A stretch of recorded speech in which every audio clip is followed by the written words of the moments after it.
ख्रिस्तामध्ये माझ्या प्रिय भाविक हो, परमेश्वराचं आमंत्रण सर्वांसाठी खुलं असते आणि परमेश्वर स्वर्गाचा दरवाजा प्रत्येक व्यक्तीसाठी दररोज उघडा करत असतो. आणि म्हणूनच स्वर्गामध्ये प्रवेश करायचा की नाही हे आपल्यावरती अवलंबून असते. जर आपण ते आमंत्रण स्वीकारलं आणि त्या प्रभू भोजनामध्ये सहभागी होण्यासाठी पुढे पाऊल उचललं तर नक्कीच आपला प्रवेश त्या स्वर्गामध्ये होणार आहे.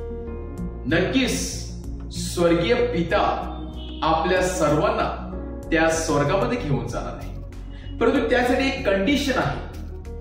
ती कंडिशन अशीच की त्या सोहळ्यामध्ये सहभागी होण्याअगोदर आपण स्वतःला सजवलं पाहिजे. ज्याप्रमाणे लग्न समारंभामध्ये जाताना आपण किती चांगल्या प्रकारे स्वतःला सजावत असतो, चांगले कपडे घालत असतो आणि मगच आपण लग्न समारंभामध्ये सहभागी होत असतो. आणि आज प्रभू येशू ख्रिस्त सांगत आहे, स्वर्गाचं राज्य म्हणजेच एक लग्न समारंभासारखा मोठा सोहळा आहे. डोर ओपन आहे, इन्व्हिटेशन सर्वांसाठी ओपन आहे, परंतु तयारी करणे तुमच्यावर अवलंबून आहे. कुठले कपडे घालायचे ते तुम्ही ठरवायचे. आणि म्हणूनच प्रभू येशू ख्रिस्त परत एकदा आपल्या स्वर्गाच्या राज्याची तुलना एका व्यक्तीने, श्रीमंत व्यक्तीने दिलेल्या लग्न समारंभाच्या मेजवानीसारखी आहे, जेथे त्याने वेगवेगळे पंच पक्वाने तयार केले आणि सर्वांना आमंत्रित केले. परंतु काही जण येण्यासाठी नकार दिला, काही जणांनी वेगवेगळी कारणे दिली.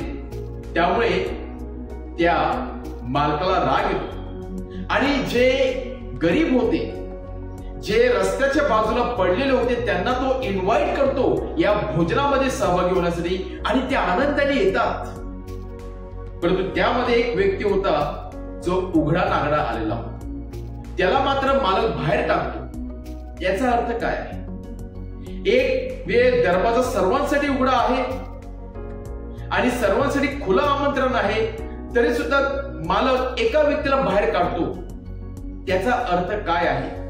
या मागचा हेतू काय आहे? या मागचा हेतू हाच आहे की जी व्यक्ती उघडी नागडी आलेली होती, ती व्यक्तीने स्वतःची तयारी केली नव्हती.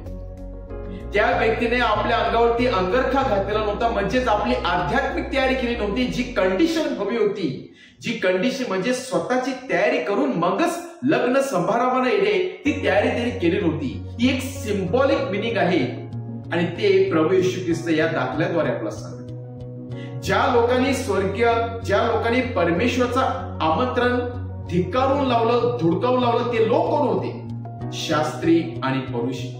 ज्याने स्वतः प्रभू येशू ख्रिस्ताचा संदेश स्वीकारला नाही, त्याने धुडकावून लावला. आणि रस्त्याच्या बाजूला जे आंधळे, लुळे, लंगडे, पांगळे, गरीब लोक होते, ते कोण होते? ते म्हणजेच पापी लोक, ज्यांनी सर्वप्रथम परमेश्वराचा संदेश स्वीकारून त्याप्रमाणे आपली आध्यात्मिक तयारी केली. आणि तिसरा व्यक्ती जो उघडा नागडा आलेला होता, त्यांनी परमेश्वराचा संदेश स्वीकारला, आमंत्रण स्वीकारलं, परंतु स्वतःची तयारी केली नाही. म्हणून परमेश्वर सांगत आहे त्याला बाहेर काढा.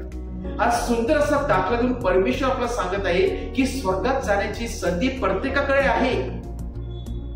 ते दार प्रत्येकासाठी परमेश्वराने उघडं ठेवलेलं आहे. परंतु एकच कंडिशन आहे, ती म्हणजे स्वतःची तयारी करणे, पश्चाताप करणे, स्वतःचे जीवन बदलणे. आणि जर आपण स्वतःची तयारी, आध्यात्मिक तयारी केली, स्वतःच्या जीवनामध्ये बदल घडून आणला, तर नक्कीच स्वर्गामध्ये आपला प्रवेश निश्चित आहे.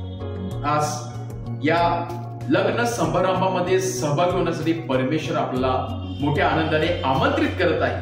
आपण ते आमंत्रित स्वीकारूया व आमंत्रित स्वीकारत असताना आपली आध्यात्मिक तयारी देखील करूया, म्हणजेच त्या भोजनाचा आस्वाद आपण नक्की घेऊ शकू. आमेन.